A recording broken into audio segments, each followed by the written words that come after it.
behind you, Poe.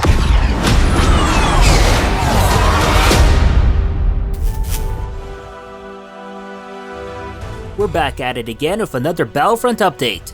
In the last couple of days, rounds of so-called leaks have been popping up online by a user by the name of Blackwings. Not much to say about them other than they were incredibly sensational and easily fake. For example, they claimed we would be getting Mace Windu, Jango Fett, Utapau, Mustafar, and many more. Seriously?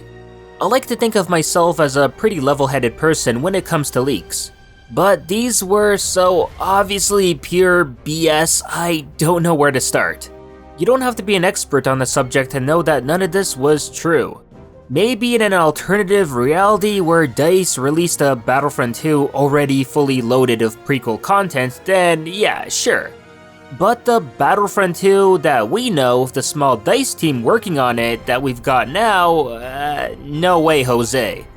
Now the next name I'm gonna say, a lot of you should already know pretty well.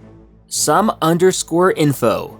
The notorious leaker from last year who spilled the beans on everything about the game before it even came out. Yeah, that same _info. Who's as legit of a Battlefront leaker as they come? Well, after nearly almost an entire year, he's appeared back online again just to disprove these fake leaks. And not only that, but provide us with leaks of his own that, have actual merit. And if we're basing this info off his leaks from last year, then these are very likely 99% true. Top of the grade stuff.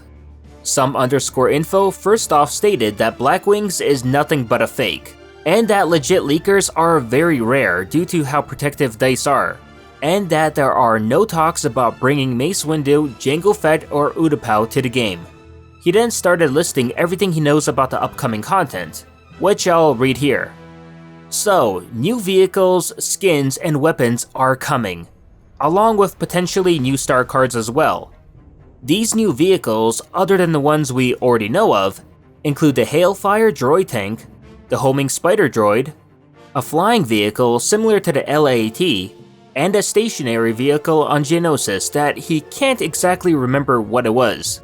Having said that, one of those apparently isn't controllable though, and we don't know which one and how it'll even play into the game, but nonetheless, it's good to hear that the droids will be getting some new vehicles of their own as well.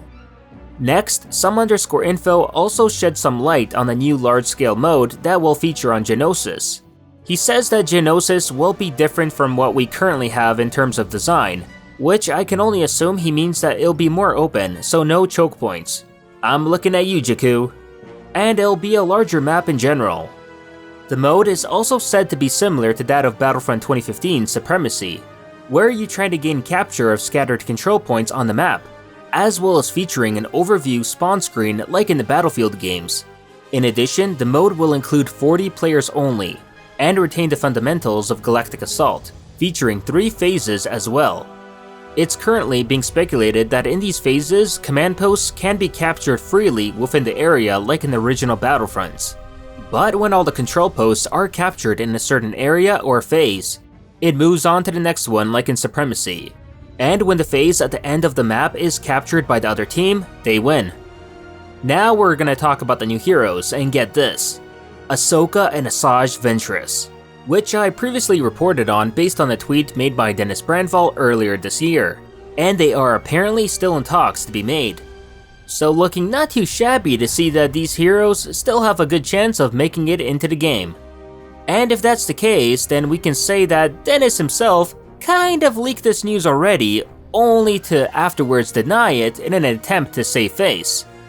Also, there's a possibility that we could see Obi-Wan Starfighter to come out as well, which one of his starfighters, well, that wasn't made clear.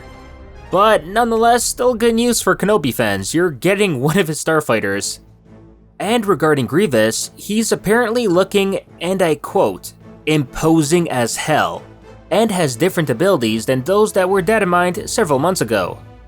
Now for the bad news that came out of these leaks, and we gotta talk about this. Which is that there is currently nothing in sight for arcade or private matches, Which, yeah, I know, this is gonna be heart-wrenching for all the offline players out there. I can only assume that the small team at DICE are so overwhelmed by making all the online content that they simply can't spare the manpower to create the offline content as well. And I'm basing that assumption from this, where some_info says that the incorrect and non-canon Clone Legion skins will only be fixed if DICE hire other people who would be considering in fixing them. So yeah, we knew that the Battlefront team at DICE was small, but news like this really makes their situation sound pretty dire. Furthermore, there is no talk about droidekas at this period of time, nor is Padme, Dengar, or even new skins for Darth Maul coming to the game. So if that's true, I guess that kind of kills off any chance of the Maul solo skin coming out at the end of September. But then again, not entirely, and I'll explain why soon. So to end things off on a brighter note, some_info did mention that the development for the game shouldn't end after Geonosis, especially if content presumably coming out later for episode 9. And most importantly, there is a possibility that his info could be outdated, changed, or released at a different time, as this is due to his source from DICE having been moved off from Battlefront 2 and onto Battlefield 5 some time ago. But he's hoping that they do get moved back to Battlefront 2 soon so he can provide us with more up-to-date leaks. So yeah, a lot of cool stuff to look forward to, especially if it's as real as his previous leaks. And outdated info does bring us some hope that maybe, just maybe, DICE changed their mind on some stuff, such as the Maul skin, Padme, offline content, and so on. Well, for now, we're just gonna have to cross our fingers and play the waiting game and see for ourselves. But that'll do it for this Battlefront update. As always, if you enjoyed this video, please like it, share it, and subscribe to the channel to not only support it, but keep up with Star Wars news, gaming, and canon lore released every week. And consider following me on Twitter and Facebook to never miss out on the latest Star Wars related content. Thanks for watching, and may the Force be with you.